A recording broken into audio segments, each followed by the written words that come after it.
एक छोटे से गांव में एक गरीब किसान रहता था जिसका नाम रामू था।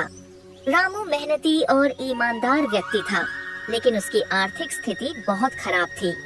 वह अपनी पत्नी और बच्चों के साथ एक छोटी सी झोपड़ी में रहता था। खेती ही उसका एकमात्र सहारा था, परंतु उसकी फसल भी ज्यादा नहीं होती थी।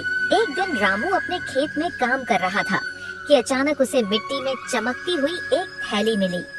उसने उत्सुकता से उसे उठाया और देखा कि थैली में सोने के सिक्के भरे हुए थे। रामू के मन में एक पल के लिए सोचा कि अब वह अमीर बन सकता है और अपने परिवार की सारी परेशानियां खत्म कर सकता है।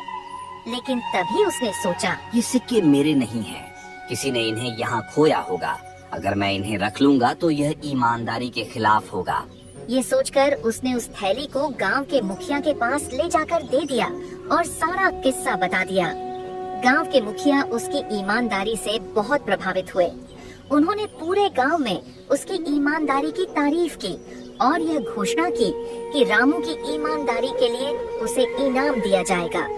कुछ ही दिनों बाद मुखिया ने रामू को इनाम में 5 बीघा जमीन और नई खेती के उपकरण भेंट किए। रामू की ईमानदारी ने उसे सम्मान और सुखी जीवन का वरदान दिया। उसकी आर्थिक स्थिति भी सुधर गई और अब उसका परिवार खुशहाल जीवन जीने लगा।